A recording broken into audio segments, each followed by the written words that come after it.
l'arche de l'alliance et l'alliance de l'arche. Et hier, nous étions en train de parler de la composition de l'alliance. Et nous avions dit que l'alliance de Dieu était composée de 3 aspects fondamentaux. Et le premier aspect, nous avons parlé des promesses divines.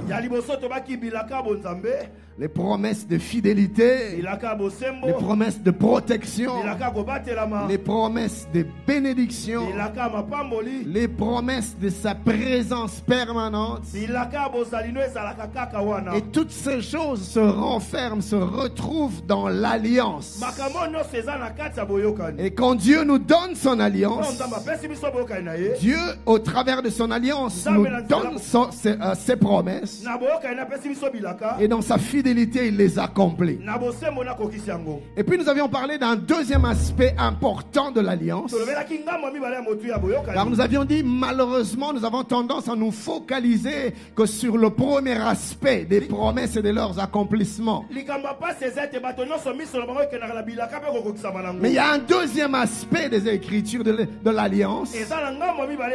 Un deuxième aspect qui est constitué des obligations et des exigences. Des obligations et des exigences. Il s'agit ici des attentes de Dieu à notre égard.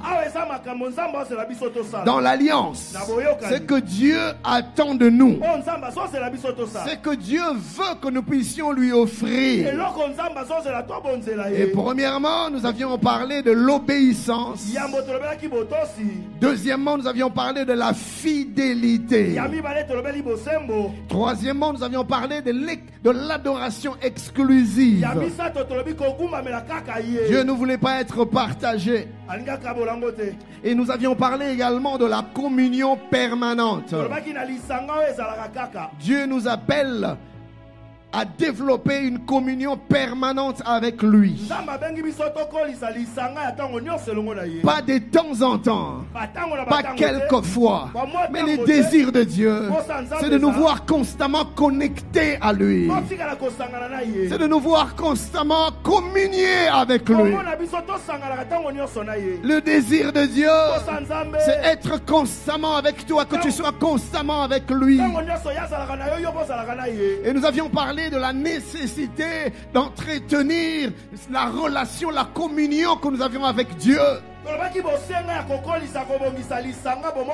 Et nous avions parlé des temps, des qualités que l'Éternel attendait de nous. Nous avons parlé du lieu secret. Et c'est là que j'ai touché un peu le tabernacle en disant, en localisant l'arche de l'alliance dans le lieu très saint.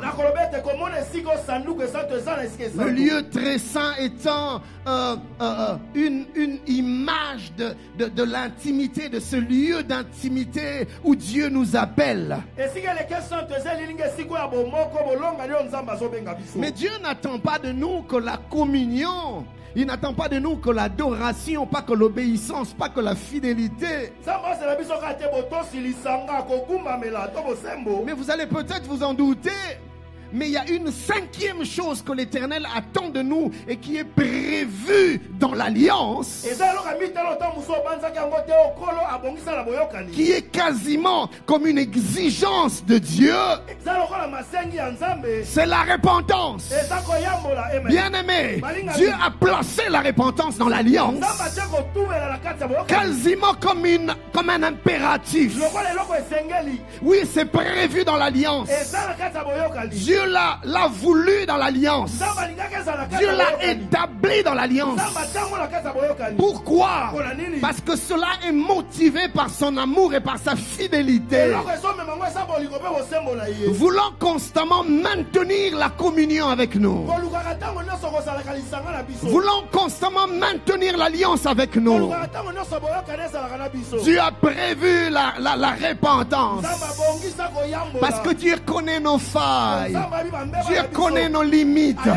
Dieu connaît nos faiblesses. Dieu connaît notre tendance à vouloir toujours aller à l'encontre de sa volonté. Et l'Éternel en amont a frayé le chemin de la réconciliation rédemption, a frayé le chemin du retour.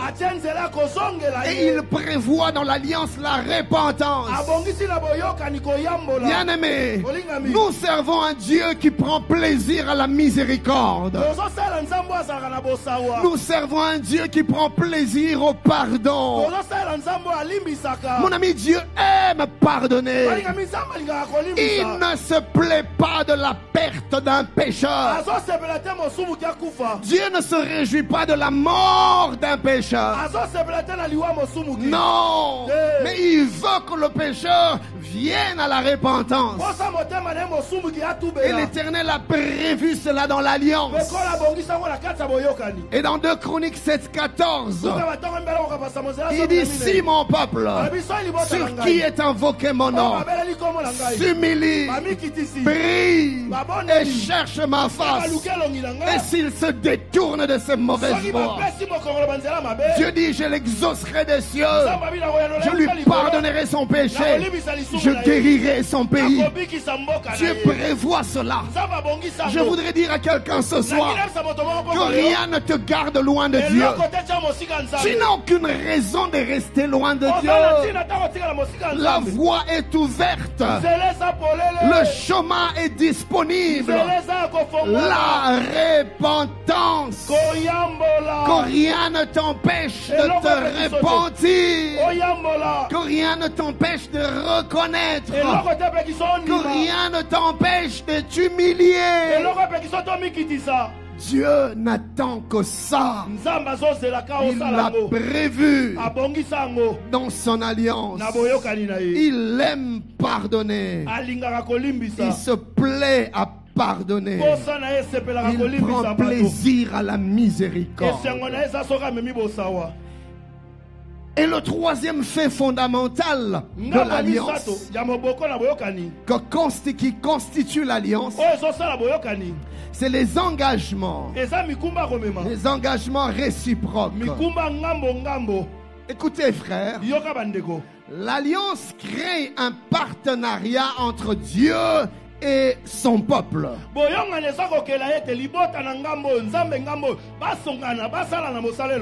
Un partenariat entre Dieu et l'homme basé sur des engagements mutuels.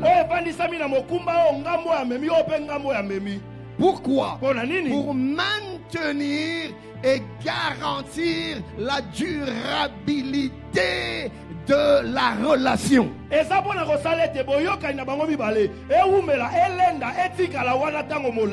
Cela veut dire que l'alliance appelle à des obligations réciproques en vue de maintenir la relation. L'alliance peut un peu être imagée par un contrat. Les juristes vous le diront. Un contrat légalement signé tient de loi pour les parties. Et chaque partie est tenue de remplir ses engagements, ses obligations. Et le fait, pour l'une des personnes dans le contrat n'accomplisse pas sa part d'engagement, est même susceptible de briser le contrat. Oui, le contrat peut prendre fin parce que l'un des personnes engagées dans l'affaire refuse de faire sa part. Un contrat de vente. Tu es censé me donner de l'argent et moi je te donne l'article. Mais si je refuse de te donner le bien, le contrat n'existe pas. Tu as le droit de répondre ton argent. Et si je te donne l'article, tu refuses de me payer mon dû, je suis en droit de te récupérer mon bien. Donc dès l'instant qu'une partie refuse d'accomplir son engagement, l'alliance est susceptible d'être brisée. Vous comprendrez tout à l'heure pourquoi je parle de la susceptibilité pour que l'alliance soit brisée. Pourquoi je ne dis pas que l'alliance est brisée? Parce que la volonté de Dieu, c'est que l'alliance se maintienne. Est-ce que je suis en train de parler à quelqu'un? Amen. Donc, dans l'alliance, il y a des choses que Dieu s'engage à faire et il y a des choses que l'homme est appelé à faire. Et nous verrons un peu plus tard comment est-ce que l'homme ne peut pleinement bénéficier, profiter et jouir des acquis de l'alliance que s'il reste fidèle aux engagements et aux exigences de l'alliance.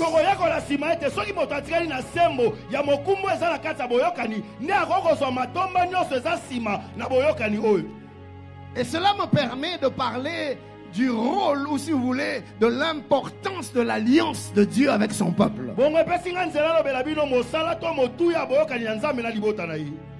Pourquoi l'alliance? Ça sert à quoi?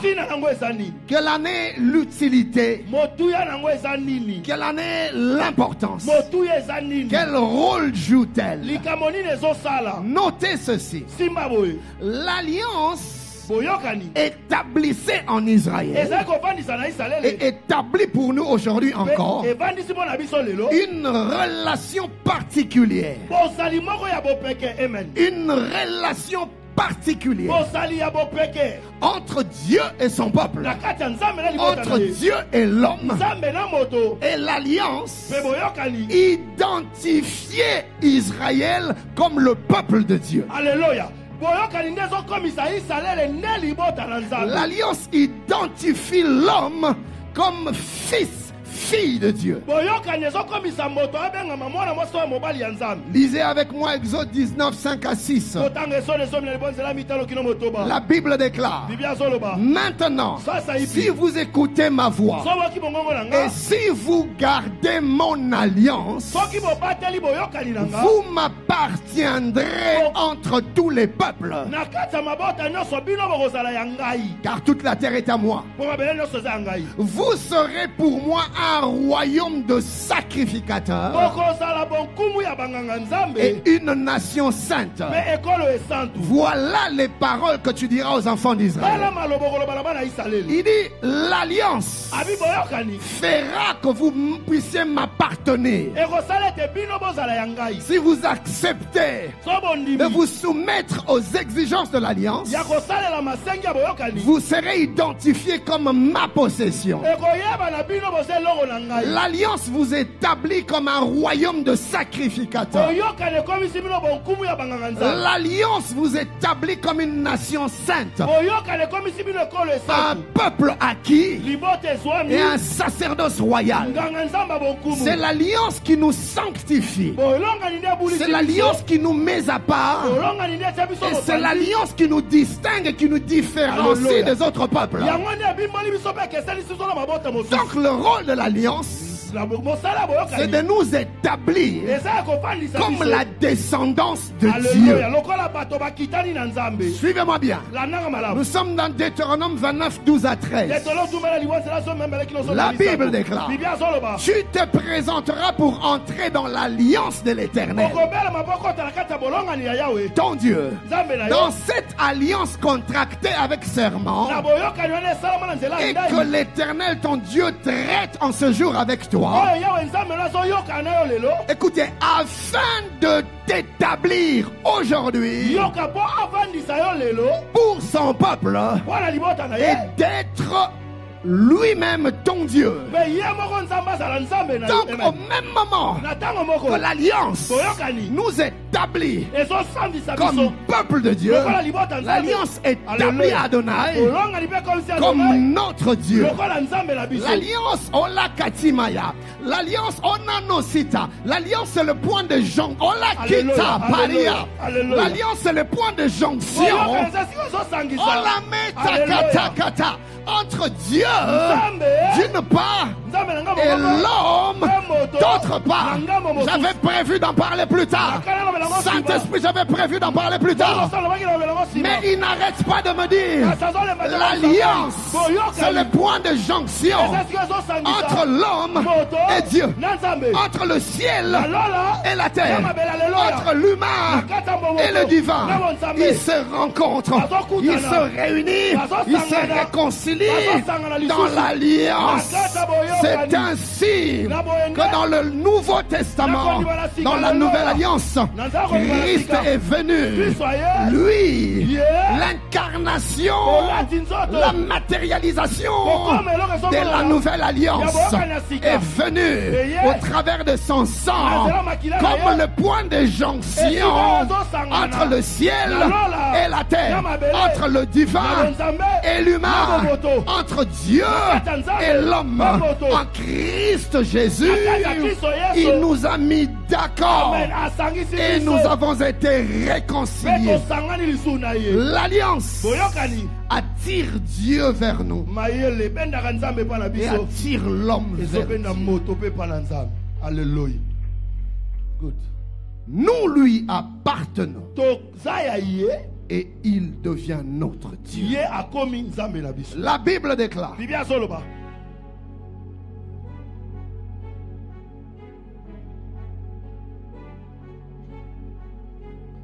la Bible nous démontre que dans l'Ancien Testament, pour que l'alliance soit viable et demeure, non seulement que Dieu avait sa part de responsabilité dans son engagement à honorer, mais le peuple également devait honorer leur part d'engagement. Y a-t-il quelqu'un qui me suit ce soir? Non seulement que Dieu devait respecter, mais l'homme également devait respecter sa part de contrat. Et quiconque ne respectait pas les prescrits de l'alliance tombait sous les conséquences de l'alliance. Parce que rappelez-vous que dans l'ancienne alliance, nous sommes dans la dispensation de la loi. C'est le règne de la loi. L'homme qui pêche mourra. Sous la dispensation de la loi, ne peut être sauvé que celui qui obéit scrupuleusement aux prescrits de l'alliance,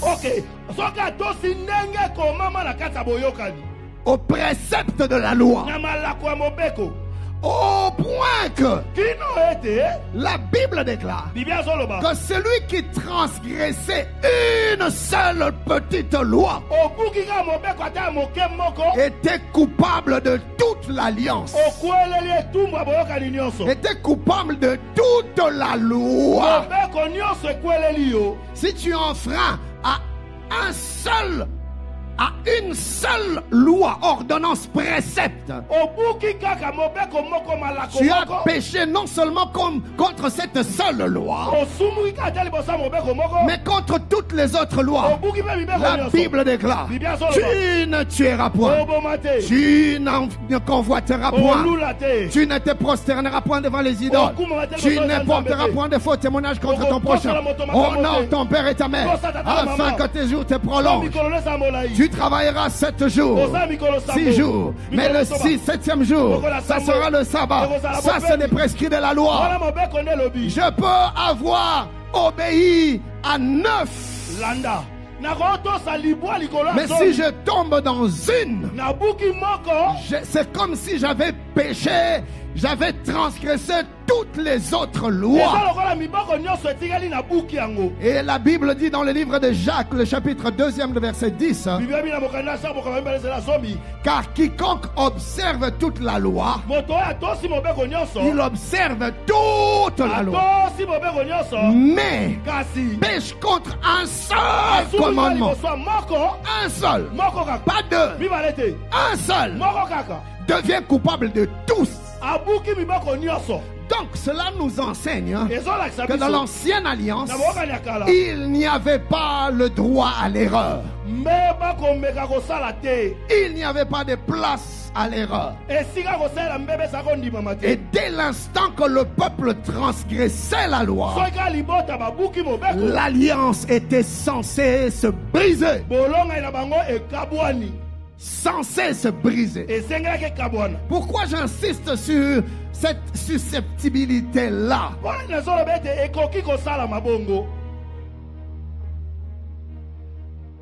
Notre Dieu demeure un Dieu fidèle à l'alliance. Il reste fidèle à ses promesses. Il avait fait des promesses à Abraham. Je ferai de toi une grande nation. En toi, je susciterai une descendance. Il dit à Abraham, toutes les nations de la terre seront bénies par toi. Quand Isaac est venu, Dieu confirme l'alliance. Quand Jacob est venu, à Bethel, Dieu confirme l'alliance. Et Dieu veut que Israël demeure son peuple, que par Israël toutes les nations soient bénies. Et il en est le garant. Il veille pour son accomplissement. Mais voilà que le peuple pêche. Dieu est un peu comme obligé de rompre l'alliance. Mais pendant qu'il est le faire, il faut le faire. Sa fidélité le retient.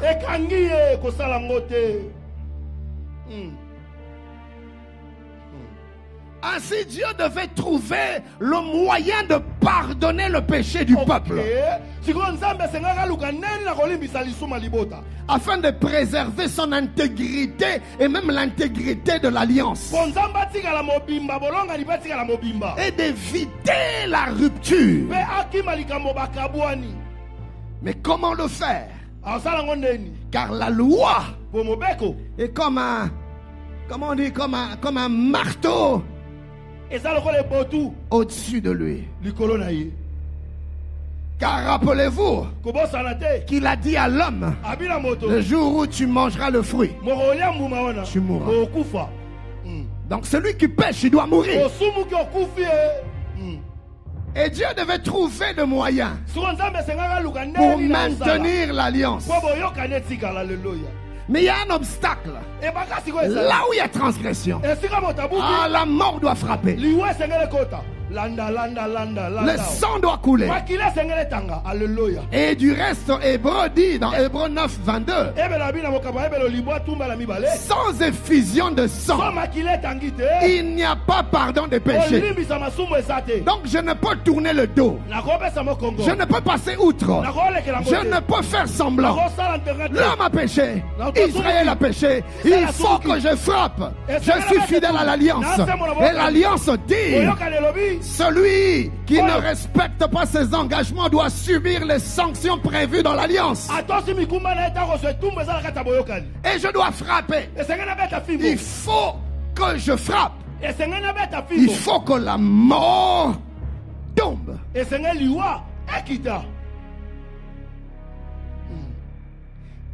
Mais dans son amour, Dieu étant coincé par sa propre loi, il veut trouver des voies de sortie. Il veut trouver des issues.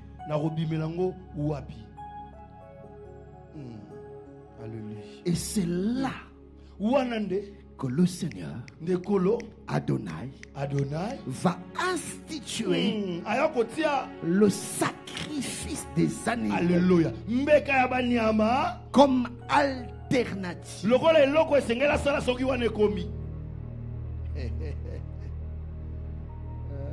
Et vous allez vous rendre compte d'une chose, que dans l'ancienne alliance, quand on prenait les animaux pour les sacrifier, en réalité c'était une substitution. Parce que si le sang ne coule pas, le jugement doit tomber. Il n'y a pas... Je vais vous dire une chose. Dans l'alliance dans la loi selon l'ancienne alliance, en réalité, le pardon n'a pas de place. Pourquoi le pardon n'a pas de place? Parce que Dieu doit rester juste. Et si Dieu pardonne sans sanctionner, il trahirait sa propre justice. Et c'est comme ça que l'apôtre Paul dit: comment va-t-il justifier tout en restant juste? Comment va-t-il pardonner tout en restant juste? Tu ne peux pas ne pas frapper. Non, non, non, non, non, non. Et là, l'accusateur était là pour garantir l'accomplissement de la rigueur de la loi. Quand Dieu voulait faire sembler, oh ça semblatait, oh l'obaki, tu ne peux renier ta parole. Là, le diable lui rappelle: tu n'es pas un homme pour mentir, ni un fils d'homme pour te repentir.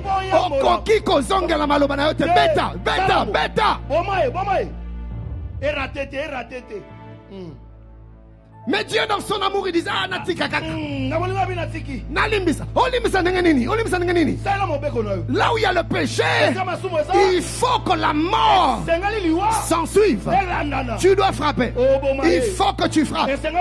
Et Dieu voulant trouver une alternative au sang humain qui devait couler, il institue le sacrifice d'animaux. Et c'est comme ça que la Bible dit dans Lévitique 1:4-5, cet acte d'identification et de transfert aux animaux. Lisez avec moi. Il posera donc quand la personne viendra avec son sacrifice pour que le sang de l'animal coule à sa place. L'ancienne alliance dit: il posera sa main sur la tête de l'animal de l'Holocauste, qui sera agréé de l'Éternel pour lui servir d'expiation. Il égorgera le veau devant l'Éternel, et les sacrificateurs offriront le sang. Vous voyez ce qui se passe?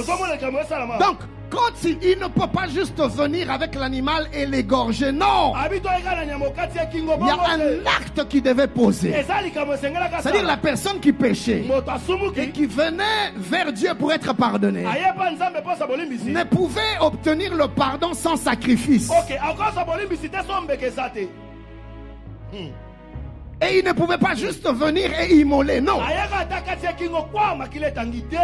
Il devait y avoir cette opération de substitution. Alors qu'est-ce qu'il fait? Il devait imposer sa main sur la tête de l'animal. Premièrement, pour s'identifier à l'animal, ou pour mieux dire, pour identifier l'animal à lui. Et quand Dieu quand l'animal serait en train d'être égorgé au devant de Dieu, c'est l'homme qui est en train d'être égorgé en sanction de son offense. Mais la deuxième signification de l'imposition de main sur la tête de l'animal, c'était pour transférer ses offenses. Il prend ses offenses, il les transfère à l'animal. C'est ce qui se passe à la croix. À la croix de Golgotha, il y a eu un transfert. Christ a pris notre place. Voilà pourquoi Hébreu dit: les enfants participent à la chair et au sang. C'est pour ça lui-même il s'est fait chair avec du sang pour s'identifier à l'homme qui a péché. Donc quand Christ a pris la chair humaine, il s'est substitué à l'homme. Et à la croix, quand il est devenu péché, il y a eu un transfert. Toutes tes offenses lui ont été transférées. Et quand il meurt à la croix, devant Dieu, c'est toi qui meurs, c'est lui qui meurt, c'est elle qui meurt, c'est moi qui meurs, c'est nous qui mourrons. Mais rappelez-vous, l'animal ne devait pas juste être égorgé. Il fallait un transfert, une imposition, une identification. Voilà pourquoi, bien que Christ ait été immolé selon les exigences de l'alliance, tout homme n'est pas d'office sauvé. Il faut un transfert, il faut une identification. Et c'est dès l'instant que tu ouvres ton cœur, tu le reçois comme Seigneur et Sauveur. Tu nais en lui, tu nais par lui. C'est là que tu t'identifies à lui. Et c'est en ce moment-là que l'œuvre de la croix devient valable et légale pour s'appliquer sur toi. Je vais y arriver. Mais par rapport aux animaux, au sang des animaux, dans l'ancienne alliance, le sang de l'ancienne alliance n'était pas suffisant pour apaiser le cœur de Dieu. Impossible. Le sang des boucs et des taureaux était un sang impur qui ne pouvait effacer les péchés. Ainsi, l'auteur aux Épîtres aux Hébreux dit ceci. Dans Hébreux 10:4, il est impossible que le sang des boucs et des taureaux ôte les péchés. Impossible. Ça ne peut pas ôter. Mais puisque Dieu cherchait une alternative, conscient du fait que le sang des animaux égorgés ne pouvait pas effacer, ne pouvait pas enlever, ne pouvait pas ôter ce qu'il a fait, à la limite, il a utilisé le sang des animaux, le sang de substitution, pour couvrir le péché de l'homme sans les ôter. Voilà pourquoi, dans l'ancienne alliance, le péché était couvert et non ôté. Il fallait que l'agneau de Dieu vienne. Il fallait que le Fils de l'homme vienne. Et comme l'ancienne alliance reposait sur des sacrifices imparfaits, il était donc crucial, primordial, impérieux qu'une nouvelle alliance plus parfaite vienne remplacer l'ancienne alliance imparfaite, parce que basée sur des sacrifices imparfaits qui répandaient du sang imparfait. Et c'est comme ça que la Bible déclare dans Hébreux 10, 5 à 10, c'est pourquoi Christ, entrant dans le monde, dit: tu n'as voulu ni sacrifice ni holocauste, mais tu m'as formé un corps. Puisque tu n'étais pas satisfait du sacrifice des boucs et des taureaux, des holocaustes des animaux, tu as pris la décision de me former un corps. Tu n'as agréé ni holocauste ni sacrifice pour le péché. Alors j'ai dit, le Fils a vu la souffrance du Père. Le Fils a vu le dilemme du Père. Alors il dit: voici, je viens. Dans le rouleau du livre, il est question de moi. Je viens pour faire, oh Dieu, ta volonté. Et après avoir dit d'abord, tu n'as voulu et tu n'as agréé ni sacrifice ni offrande, ni holocauste ni sacrifice pour le péché, c'est qu'on offre selon la loi, c'est-à-dire selon l'ancienne alliance. Il dit ensuite: voici, je viens pour faire ta volonté. Écoutez ça. Il abolit ainsi la première chose, c'est-à-dire la première alliance, l'ancienne alliance, pour établir la deuxième chose, la nouvelle alliance. C'est en vertu de cette volonté que nous sommes sanctifiés par l'offrande du corps de Jésus-Christ une fois pour toutes. Les animaux d'autrefois ne pouvaient ôter. À la limite, ils ont couvert. Quand lui il est venu, il a pris le corps pour monter à la croix à notre place, verser de son sang, le sang de la nouvelle alliance. Jean l'a vu. Jean s'est écrié dans Jean 1, 29. Le voici. Le voici. C'est lui que les animaux de l'autre foi ont voulu remplacer, mais n'ont pas su le faire. Il est là. Voici l'agneau de Dieu qui ôte, qui ne couvre pas, qui ôte, qui ne cache pas, mais qui enlève, qui extirpe, qui efface, qui ôte, qui déracine le péché du monde. Je bénis Dieu pour la nouvelle alliance, car Dieu nous regarde comme si nous n'avions jamais péché. Il nous regarde comme saints, car tous tes péchés ont été ôtés. Il les a extirpés, il les a déracinés, il les a enlevés, il les a effacés.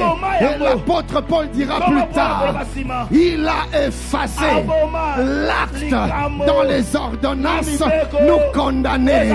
De quel acte s'agit-il?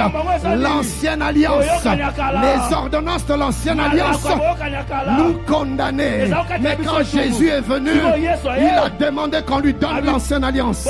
Il a pris l'ancienne alliance. Il est monté à la croix. Il s'est tenu devant le Père. Il dit, papa, pourquoi tu veux le frapper? Pourquoi tu veux le punir? Le Père dit, parce qu'ils ont transgressé, ils ont péché. Jésus dit, ils ont péché contre quoi? Le Père dit, contre les ordonnances que j'avais établies. Et Jésus dit, et alors, pardonne. Le Père dit, impossible.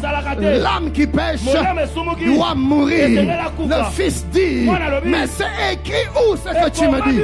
C'est là que le Père, après l'ancienne alliance, il a montré au Fils. Le Fils a dit, papa, s'il te plaît, donne-moi cette affaire. Le Père dit, mais fils, qu'est-ce que tu veux en faire? Papa, donne-moi cette affaire. Mais fils, c'est ma base, c'est mon soutien, c'est mon fondement.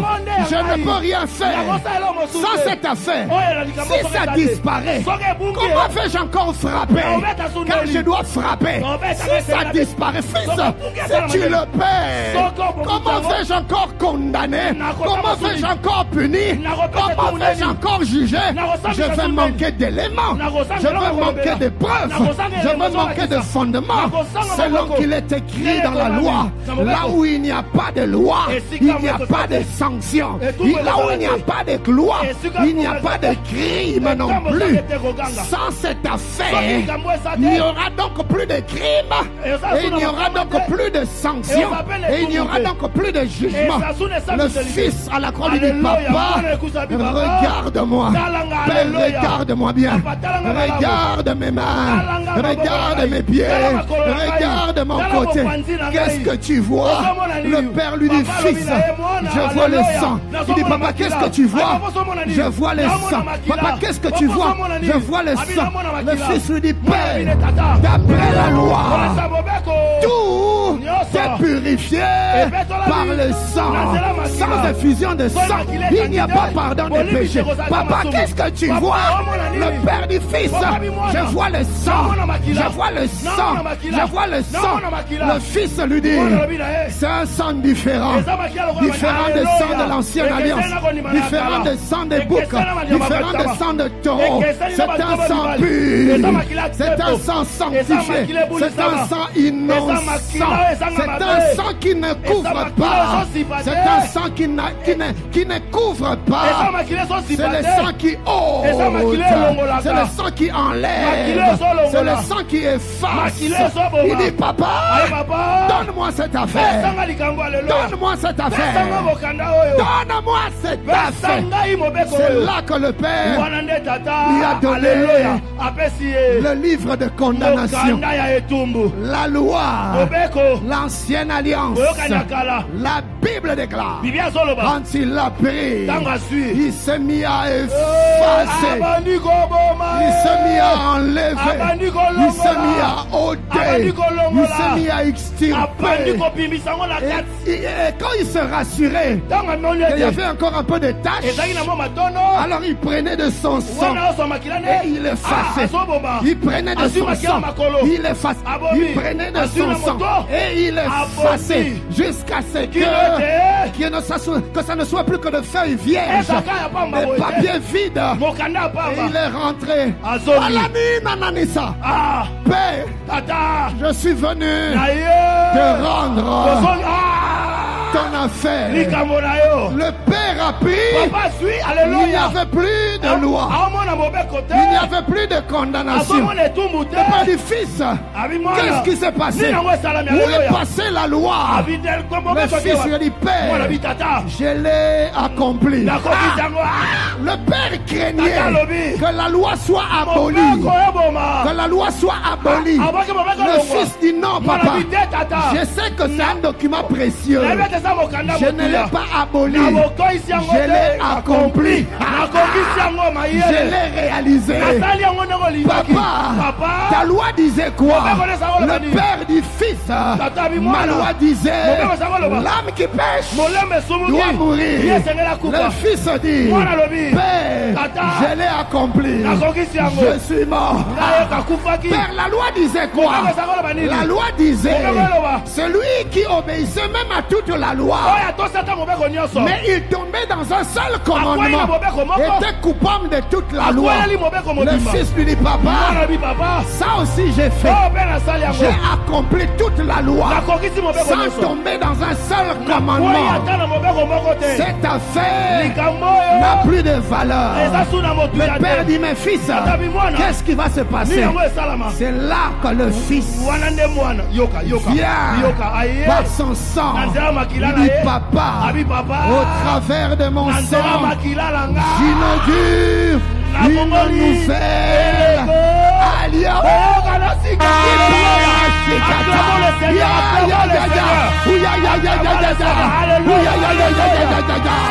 Une nouvelle alliance.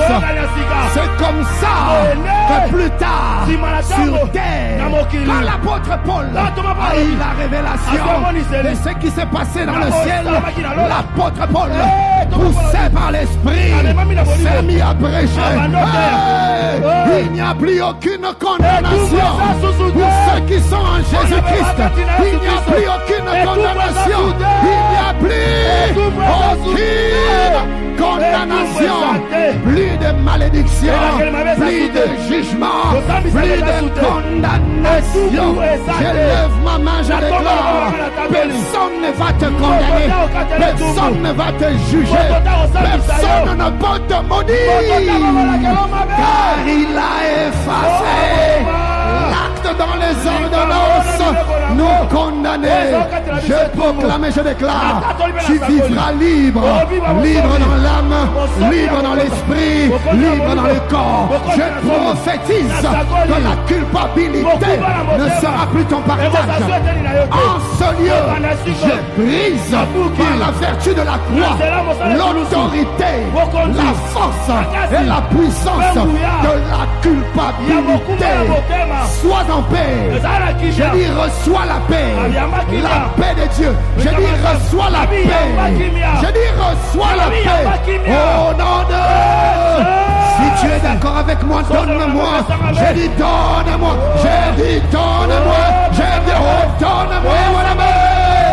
Un amen de gloire. Donne-moi un amen de la nouvelle alliance. Mania.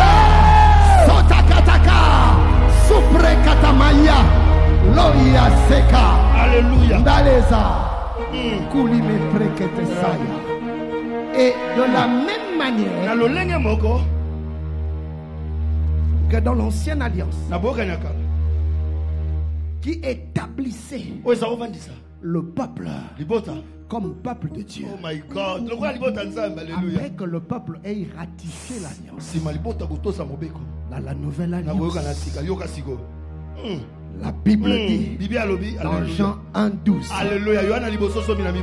à tous ceux qui l'ont reçu, à ceux qui croient en son nom, il leur a donné le pouvoir de l'établissement. Le pouvoir de l'établissement. Je suis venu t'annoncer que depuis le jour où tu as cru en Jésus, tu es légalement devenu enfant de Dieu, fils du royaume, fille de l'alliance. Tu appartiens à Dieu. Tu es sa descendance. Tu es sa progéniture. Et tu lui appartiens. Et désormais, Dieu est légalement ton Père.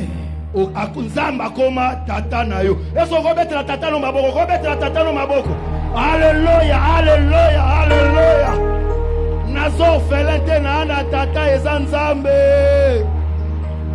Mettez-vous.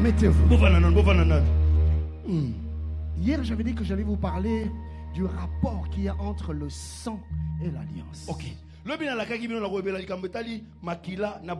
Bien-aimé, retenez ceci. Le sang est le fondement de l'alliance.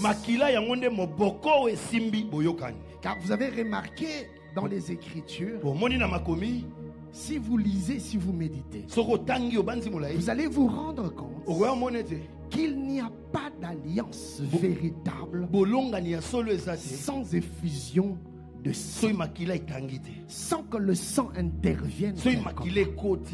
Et c'est comme ça que quand vous méditez la parole, vous allez vous rendre compte que de la Genèse à l'Apocalypse, il y a comme un fil rouge qui traverse les Écritures. Le sang. Déjà en Éden, l'homme pêche, il découvre sa nudité, il se cache. Dieu vient vers lui, il voit son opprobre, il prend la peau d'un animal pour le revêtir. Cela implique un sang qui a été répandu. Plus tard, avec Abraham, sur la montagne, alors qu'il veut sacrifier Isaac. Et même avant ça d'ailleurs, après le déluge, Dieu fait une alliance avec l'homme, témoigné par l'arc-en-ciel. Il dit jamais plus je ne détruirai la terre avec l'eau. Et après, Noé offre des holocaustes. Le sang a été répandu. Et avec Abraham, sur la montagne, quand il veut sacrifier Isaac, Dieu dit ne fais pas ça. Regarde, lève les yeux. Il y a un bélier. Abraham a pris le bélier, il a sacrifié. Le sang s'est répandu. Bien aimé, plus tard encore, comme Moïse est venu, si vous lisez Exode, vous lisez Lévitique, vous lisez Nombre, vous lisez Deutéronome, il n'y a que sang, sacrifice. Et plus loin, bien aimé, si vous avancez dans les Écritures, même dans le livre de Josué, vous allez voir à Jéricho, quand toutes les maisons s'écroulent, quand la mort frappe partout, il y a quelque part où la mort ne frappe pas. Il y a quelque part où la maison ne s'écroule pas. Et si vous regardez bien, vous allez voir un turban rouge, un ruban rouge dans la maison de Rahab, la prostituée, l'image du sang. Bien aimé, quand vous allez plus loin, en avançant dans les Écritures, vous n'allez voir que le sang. Et même dans le Nouveau Testament, il n'y a que le sang. Et là, c'est encore glorieux, parce que c'est le sang de Jésus qui établit la nouvelle alliance. De bout en bout, dans les Saintes Écritures, vous allez identifier de manière implicite ou explicite un turban rouge, le sang de l'alliance. Pourquoi? Parce que le sang, c'est le fondement de l'alliance. Là où il n'y a pas de sang, il n'y a pas de fondement pour l'alliance.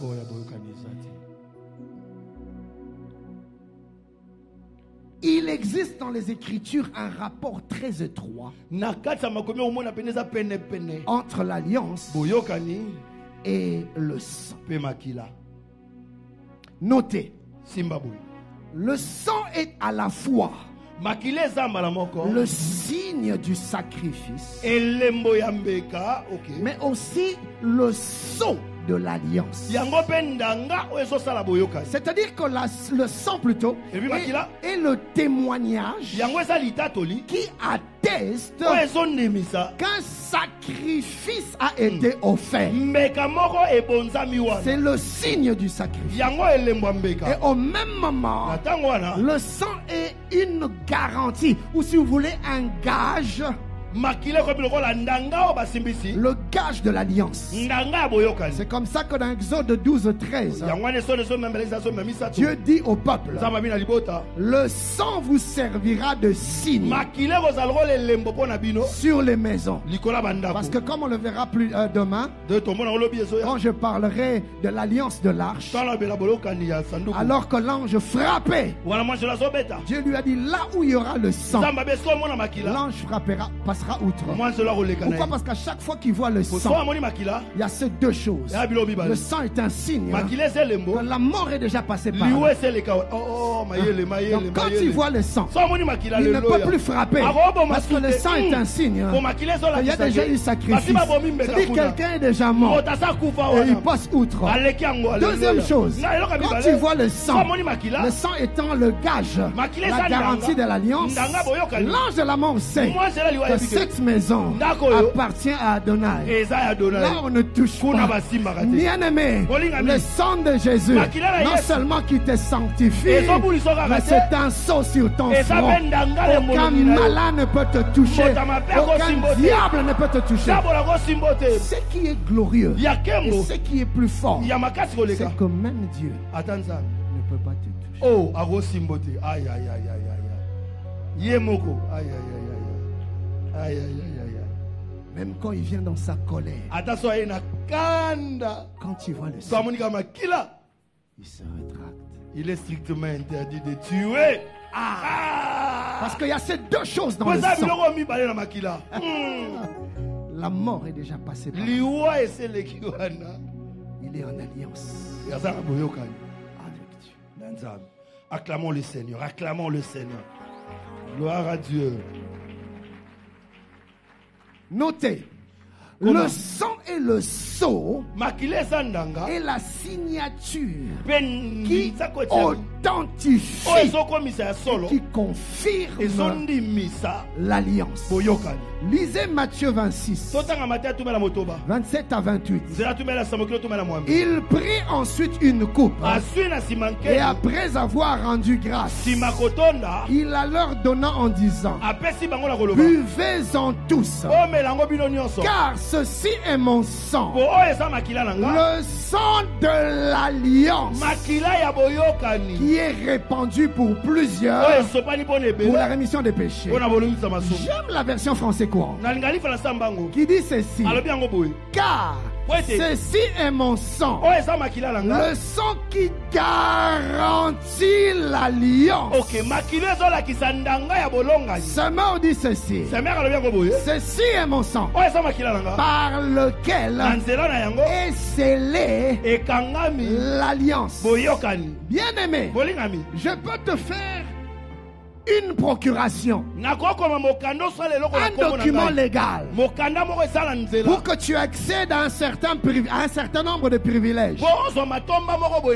Vu que je suis l'autorité habilitée, je peux écrire tout ce que je veux, mais si je ne signe pas, je ne mets pas mon cachet, ton document est sans importance. Le chef de la République peuvent prendre des ordonnances présidentielles, mais si on ne voit pas le sceau de la présidence, la signature de la présidence, même s'il écrit de sa propre main, il pourra s'en prévaloir comme il veut.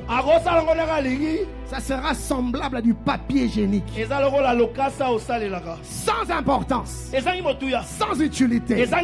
Même si c'est un papier spécial, fait avec des matières spéciales, aucune importance, sans valeur. Mais dès l'instant qu'il prend le sceau de la présidence et qu'il place sur le document, même si c'est sur du papier hygiénique qu'il a écrit, dès l'instant qu'il y a le sceau du président, tout ce qu'il écrit entre en vigueur. Le sceau donne la force au document. Et de la même manière que la signature ou le sceau donne de l'autorité à un document, le sceau et le sceau qui donne de l'autorité à l'alliance. Quand le sang a coulé, le cachet a été donné. Dieu.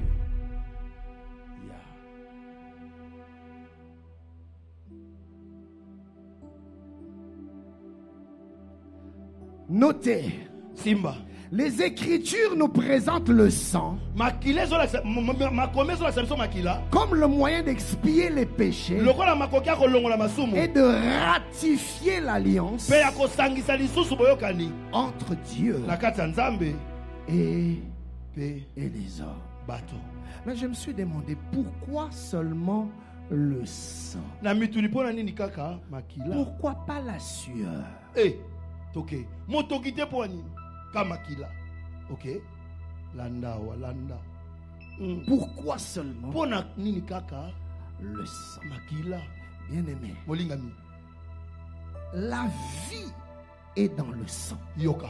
Bomoy ezana kata makila. La vie de l'homme Bomoy ya moto est dans le sang. ezana kata makila. Ça ne vient pas de moi. Et uti nangade. Lévitique 17. La La Bible déclare. Biblia lobi. Car l'âme de la chair est dans le sang.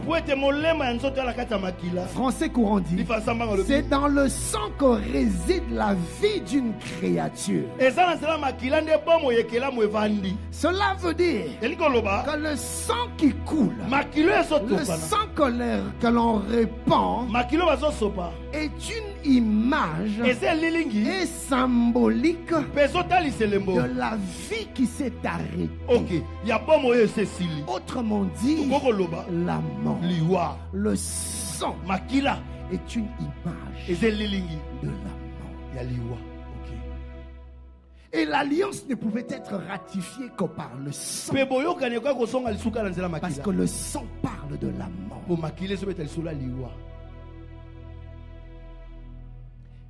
Hébreux 9, 22, ce texte que nous avions lu. C'est ainsi que dans la loi, tout ou quasiment tout est purifié avec du sang. Et là où il n'y a pas l'effusion de sang, il n'y a pas de pardon non plus. Alfred Cohen dit ceci. En effet, selon la loi, presque toutes les purifications se font avec du sang. Il n'y a pardon des péchés que lorsque du sang est répandu. Donc il fallait que le sang coule. Il n'y avait pas d'autre choix. Parce que la vie se trouve dans le sang. Quand le sang coule, la vie s'arrête. Et Jésus est venu afin que son sang coule et que la mort soit établie. Mais notez cette deuxième chose. Les termes de l'alliance étaient respectueusement conservés dans ce coffre, comme je l'ai enseigné, appelé l'arche de l'alliance. Vous trouvez cela dans Exode 25, 16. Il dit, tu mettras dans l'arche le témoignage que je te donnerai. Français courant dit, dans ce coffre tu déposeras le document de l'alliance que je te donne. Ce mardi, tu déposeras à l'intérieur de ce coffre l'acte de l'alliance que je te donne. Et cela me permet de clôturer de l'alliance ici et d'entamer l'arche. Donc l'arche de l'alliance, c'est ce coffre là où l'alliance a été placée. Et je le disais avant-hier que c'était donc cette alliance qui donnait de la valeur à l'arche de l'alliance. Et hier j'avais dit que l'arche de l'alliance n'était pas n'importe où. L'arche de l'alliance demeurait dans le tabernacle. Le tabernacle, comme je le disais, c'est l'adresse de Dieu. Le lieu que Dieu avait choisi pour résider et rencontrer le peuple. Voyez-vous, frère, quand Dieu a voulu se révéler à l'humanité, il est passé par Abraham. Et quand il a voulu se révéler au monde, il a choisi un peuple, Israël. Voulant aller plus loin, il a choisi Judas en Israël. Par Judas, David, et par David, le Messie. Voulant se révéler au monde, il est passé par le tabernacle et dans l'arche de l'alliance, dans le lieu très saint, l'arche de l'alliance, où il se manifestait, comme je l'ai expliqué hier, en se tenant sur le propitiatoire. Et on choisit Abraham, par Abraham Isaac, par Isaac Israël, par Israël Judas, par Judas David, par David Jésus, voulant se révéler au monde et rencontrer l'homme, et que l'homme le rencontre, il s'est manifesté en Christ Jésus comme autrefois sur l'arche de l'alliance dans le lieu très saint. Mais hier j'avais dit que même dans le lieu très saint, il ne se révélait pas partout. Le lieu très saint était une salle. C'était ni à gauche ni à droite, non, mais sur l'arche. Et j'avais dit que sur l'arche, Dieu avait ordonné à Moïse de faire quelque chose de particulier comme couvercle pour couvrir l'arche. Qu'est-ce qu'il y avait dans l'arche? Dans l'arche, il y avait trois choses. Il y avait la manne, hein? Il y avait la verge d'Aaron. Mais c'est pas ce qui m'intéresse. Il y avait l'alliance, les tables de la loi. Et l'alliance est placée où? Dans l'arche. Quand Dieu donne des détails à Moïse dans la manière de fabriquer l'arche, il lui dit: Moïse, tu ne le fabriqueras pas de n'importe quelle manière, pas n'importe quel bois. Tu prendras le bois d'acacia. Pourquoi le bois d'acacia? Emitasuta. Parce que le bois d'acacia est une représentation de l'humanité. Christ, qui devait devenir homme pleinement, a revêtu notre nature, notre chair, et a vécu comme un être humain limité dans son humanité pour être frappé de Dieu. Mais différemment de nous, notre chair était corrompue, mais la chair de Christ n'était pas corrompue. Parce que la corruption, nous ne l'héritons pas de la femme. La corruption, nous l'héritons de l'homme, de la semence de l'homme. Quand Christ est venu, bien qu'il devait avoir la chair de l'homme pour s'identifier aux hommes, et pour que tous les hommes s'identifient à lui, il est né d'une femme afin de revêtir la chair. Mais bien, mais puisque dans l'ancienne alliance, l'arche de l'alliance devait être fait avec le bois d'acacia, cette chair devait être sainte. Parce que la particularité du bois d'acacia, c'était un bois incorruptible. Le bois d'acacia ne peut être rongé par des insectes. Le bois d'acacia est un bois incorruptible. Christ donc, étant l'image de l'arche de l'alliance, est venu en chair, l'image du bois d'acacia, mais une chair incorruptible. Voilà pourquoi, même quand il est mort, le prophète a dit: il ne permettra pas à son sang de voir la corruption.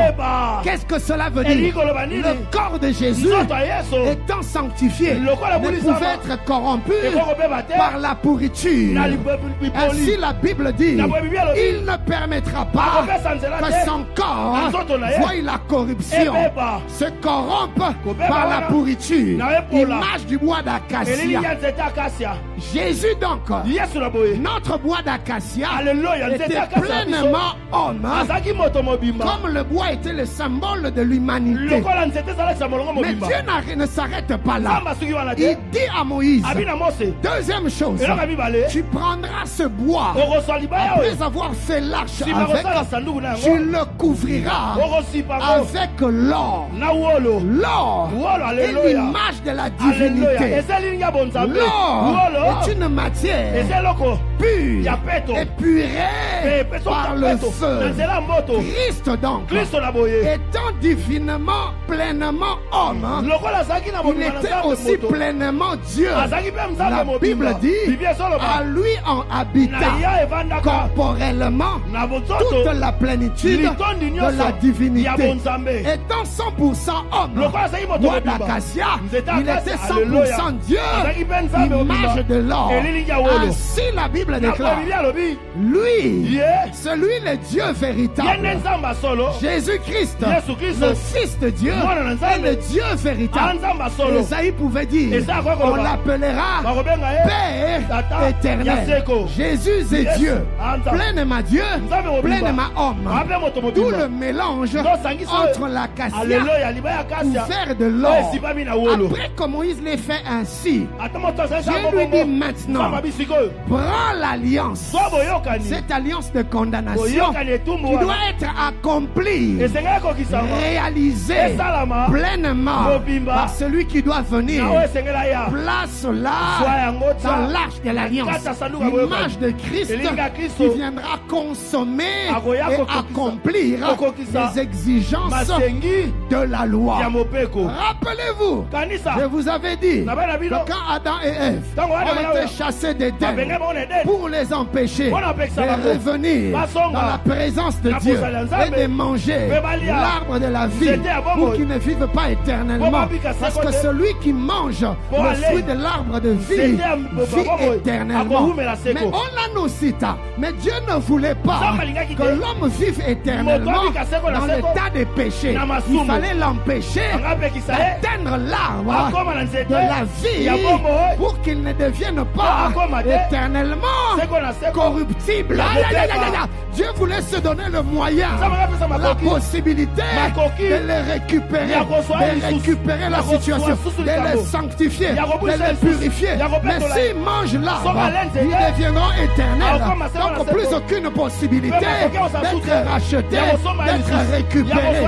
Il place les chérubins pour les empêcher d'entrer. Dans les fonctions des chérubins, ils ont pour rôle de veiller sur la sainteté de Dieu, sur la pureté de Dieu, sur la justice de Dieu, sur l'intégrité de Dieu.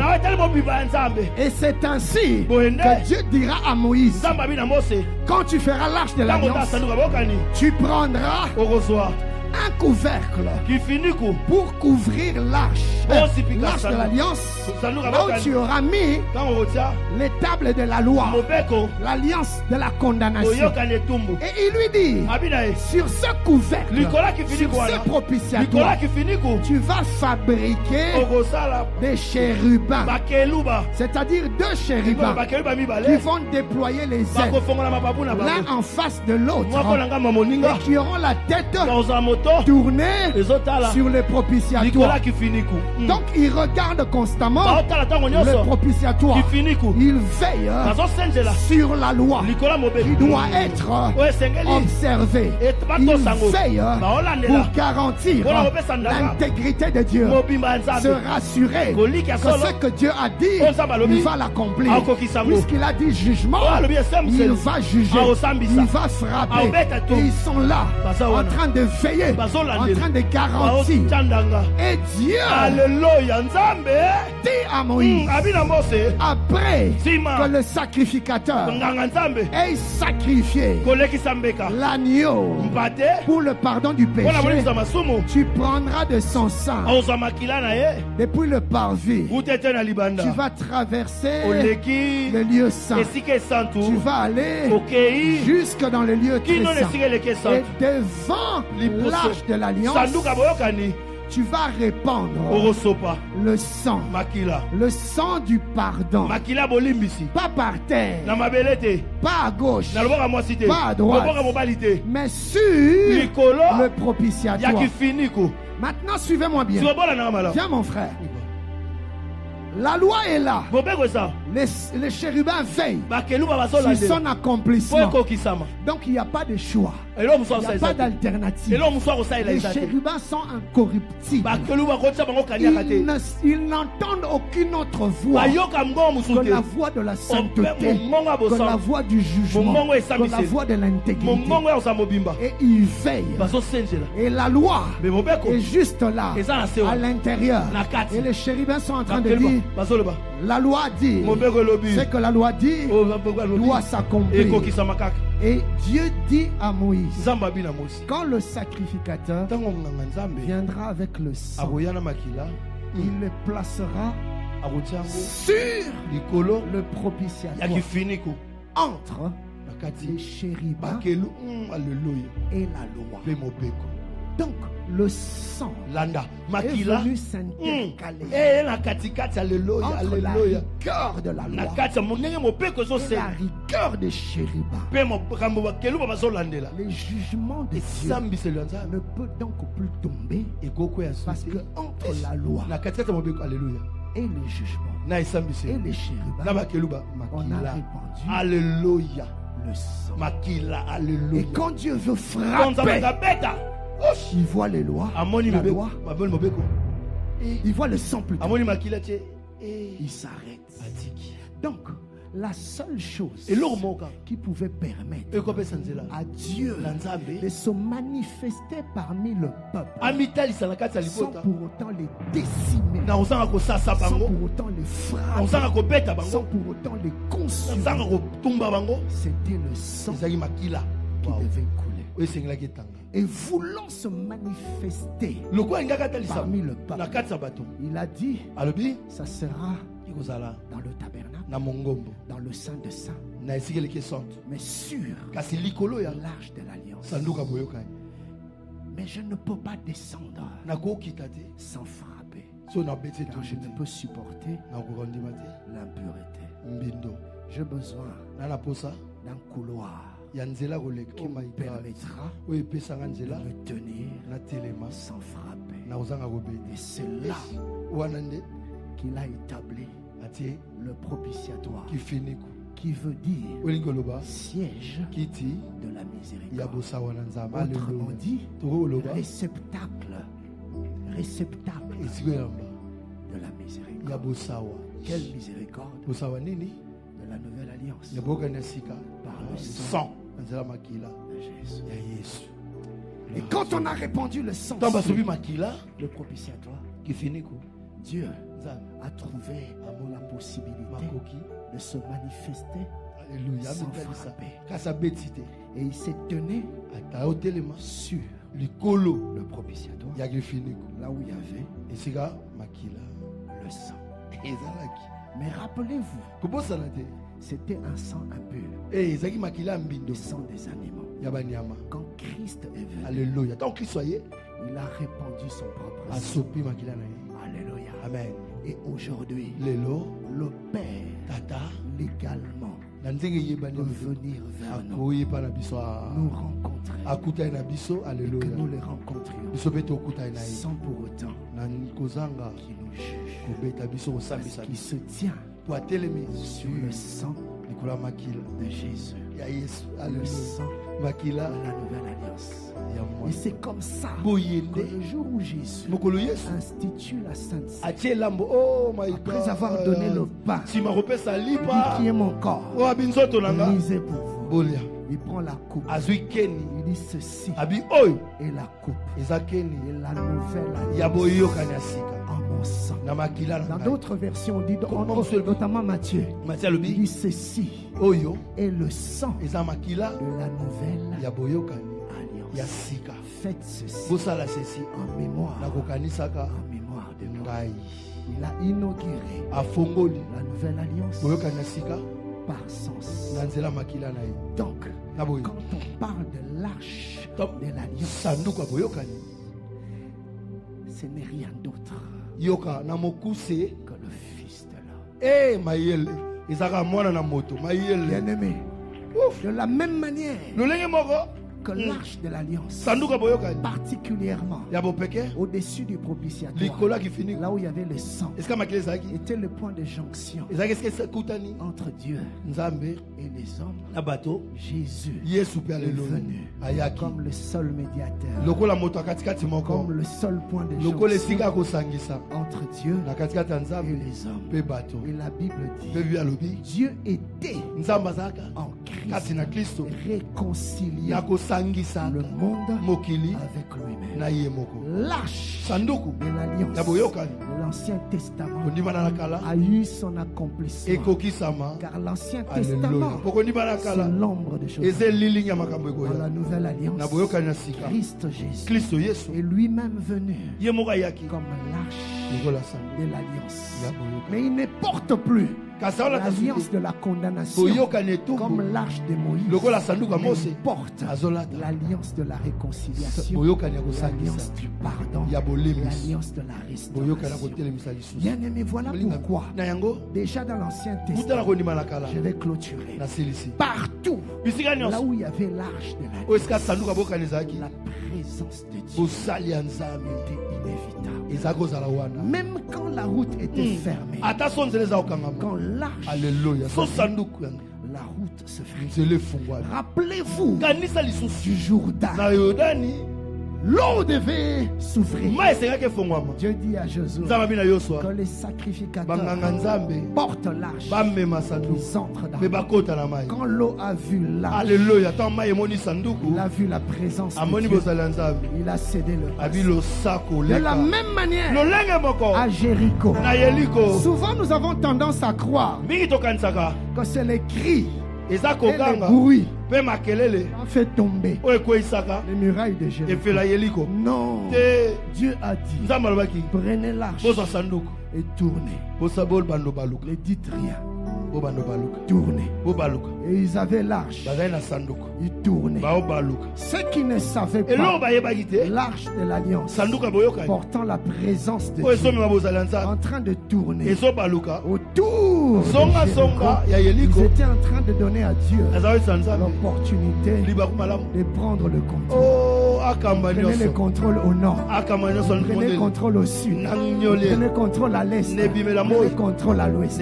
Ceux qui ne savaient pas, ce qui permettait à Dieu de prendre possession. Prenez possession du nord, prenez possession du sud, prenez possession de l'est, et tous les coins étaient quadrillés.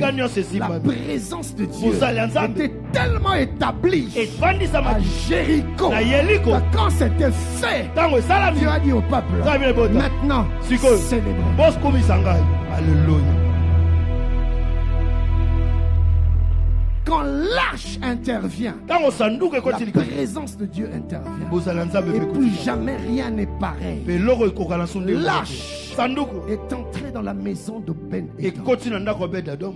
Dans 3 mois, on ne l'a plus reconnu. Transformation totale dans le corps, dans l'âme, dans l'esprit, dans les finances, dans les affaires, dans les mariages, dans tous les aspects, à cause de la présence. Et nous, dans la nouvelle alliance, de la même manière qu'on portait l'arche et qu'on entrait dans l'eau, l'eau s'ouvrait. De la même manière, on portait l'arche, on faisait le tour de Jéricho. Le muraille s'était coulé. De la même manière que l'arche est entrée dans la maison de Obed-Edom, plus rien n'est resté comme avant. Dans la nouvelle alliance, Dieu a voulu que nous puissions porter son arche. Christ Jésus. Hey. Mon frère, ma soeur, je suis venu te dire ce soir que tu portes en toi l'arche de la nouvelle alliance. Tu portes en toi la présence de Dieu. À dater de ce soir, je t'interdis de craindre quoi que ce soit, de craindre qui que ce soit. Quand tu te tiendras au devant du Jourdain, avance, ne t'arrête pas. Tu es un porteur de l'arche. Tu es une porteuse de l'arche. Le Jourdain va s'ouvrir. Je dis que le Jourdain va se scinder en deux. Je lève ma main, je déclare, peu importe les obstacles, les oppositions de ta vie, à cause de la présence de l'arche de la nouvelle alliance que tu portes, je t'annonce que les portes vont s'ouvrir. Je dis que les murs vont s'effondrer. Je dis que les prisons vont s'ouvrir. Rien ni personne ne va t'arrêter. Aucun diable, aucun démon ne va t'arrêter. Pas à cause de toi, mais par la vertu de la présence de Dieu que tu portes. Tu n'as plus besoin de craindre les sorciers de la famille. Tu n'as plus besoin de craindre les occultismes. Tu es un porteur de l'arche. Tu portes la présence de Dieu. Le jour où l'arche est entrée dans la maison de Dagon, Dagon s'est prosterné parce qu'il ne pouvait tenir devant l'arche. Sache que par la vertu de la présence de Dieu que tu portes en toi, en Christ Jésus, dans ton esprit, je lève ma main et je proclame et je déclare qu'aucun diable ne te résistera. Les esprits impurs te seront soumis, les démons te seront soumis, les géants de famille te seront soumis. S'il y a eu des géants dans la maison de ton père qui ont opéré et qui ont asservi tes frères et sœurs, je t'annonce que tu entres dans une nouvelle saison. Tu commences une nouvelle histoire, car tu es porteur de la nouvelle alliance. Et de la même manière que Dagon s'est prosterné au devant de l'arche, je proclame que les démons se prosternent, le célibat se prosterne, le chômage se prosterne, la maladie se prosterne, toute forme de prison se prosterne. Je le proclame au nom de Jésus. Tu n'as plus de temps de vivre dans les craintes, dans les tremblements. L'heure est arrivée où tu dois désormais être conscient de qui tu es. Tu es le fils de l'alliance. Tu es la fille de l'alliance. Tu portes en toi l'alliance de Dieu, différent de l'ancienne, la nouvelle alliance. Et ce que l'arche était capable de faire dans l'ancienne alliance et rien du tout à comparer à ce que Dieu va faire au travers de toi. Je lève ma main, je déclare que tu entres dans une saison d'étonnement. Tu entres dans une saison de surprises agréables. Tu entres dans une saison où même quand tu en seras inconscient, Adonai, par sa présence, sera en train d'opérer dans ta vie, sera en train de disperser tes... Oh, je me réjouis ce soir. Dans mon esprit, je peux voir des ennemis en train de se disperser. Je suis en train de voir des ennemis eux-mêmes en train de se disperser. La Bible déclare, quand Jésus s'approchait, les esprits impurs criaient eux-mêmes. Je lève ma main, je déclare, puisque tu es le porteur de l'arche, tu t'avanceras et le monde de ténèbres sera indépendable. Dieu m'a envoyé ce soir afin d'établir son peuple dans un nouveau mandat. C'est un mandat de domination domination, sans mandat de l'autorité, sans mandat du règne, on ne te crasera plus par les puissances des ténèbres. Mais tu entres dans une saison où tu vas exercer le mandat, l'autorité de l'arche de l'alliance, car tu es une arche de la nouvelle alliance. Je t'annonce la saison du nouveau mandat, le mandat de la domination, le mandat de l'autorité, le mandat du règne. Je t'annonce que tu ne seras plus écrasé, mais tu vas écraser. Tu ne seras plus dominé, mais tu vas dominer. La maladie ne te dominera plus. La maladie ne t'écrasera plus, mais tu vas dominer. Tu vas marcher sur le serpent, sur la spique, sur le scorpion et sur toute la puissance de l'ennemi. Et rien ne va te nuire. Reçois ce nouveau mandat. Reçois cette onction.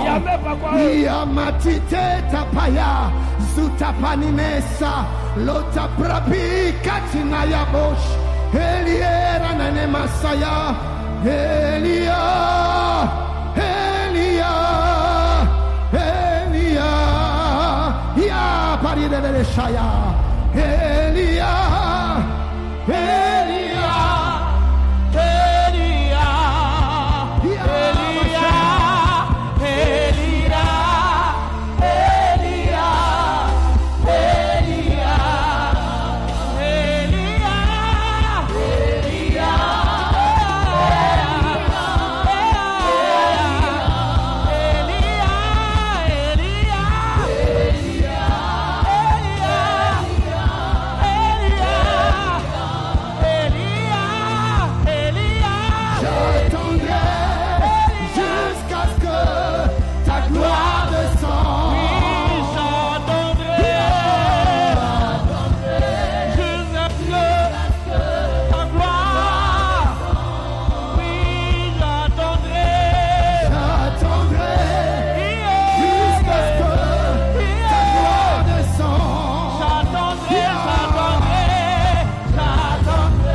Isamine takaine zopalenaso, yamatita panine laya, unikati mandea, ulane kapani, yamatanite paya, yapanite paya, simanena la yebanasha, yamatite paya.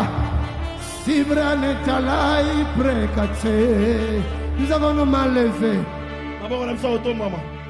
Père, voici venue la saison de l'effectivité du mandat de l'autorité et de la domination sur ton peuple. Aya timene la kota paya. Par la nouvelle alliance qui nous a établis comme des rois et des sacrificateurs. Je prie ce soir que l'onction royale, l'onction de la domination, l'onction de l'autorité tombe sur nous. Maintenant, Père, maintenant, Père, que ce manteau tombe, que cette onction descende. Revenons. Revenons. Revenons. Revenons. Revenons. Revenons. De ce manteau de règne, manteau d'autorité. Revenons de ce manteau royal, car dans la nouvelle alliance, tu nous as établis non seulement comme des fils, mais comme des rois et comme des sacrificateurs. Que ce manteau tombe sur nous. Maintenant, bien-aimé, tu as tes mains levées et quelque chose se passe.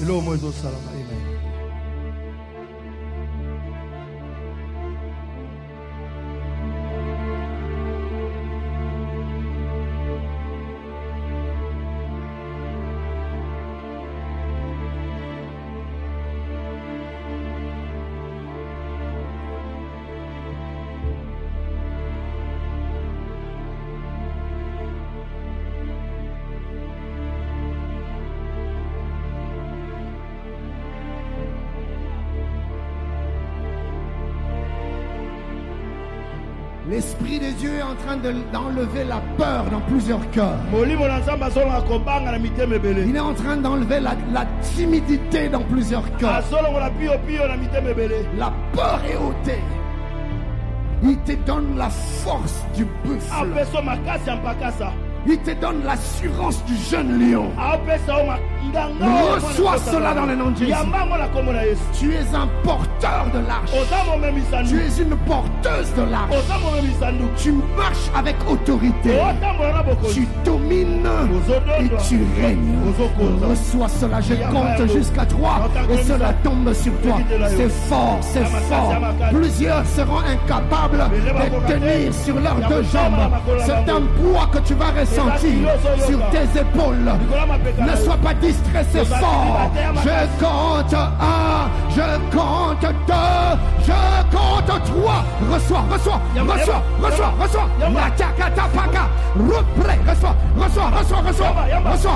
L'Esprit est en train de me dire, il est en train d'accorder une autorité particulière aux hommes et aux femmes qu'il a appelés dans les ministères.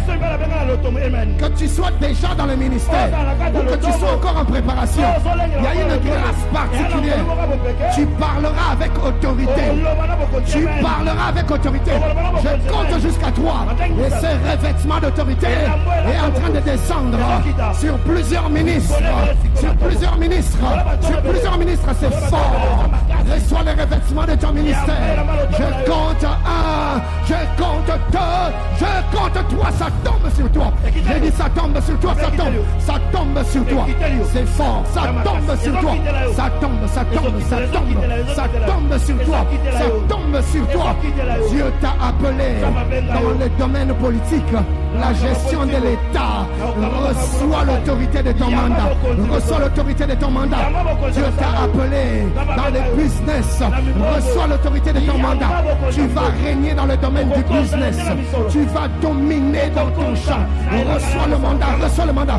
Peu importe le domaine de ton appel, reçois l'équipement de la domination.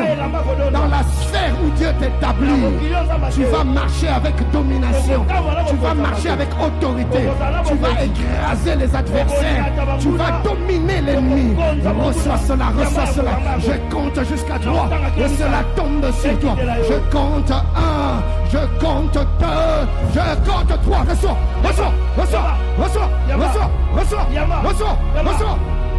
Alias Sepragadash.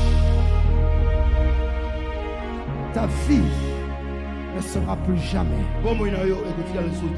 la même. Amen.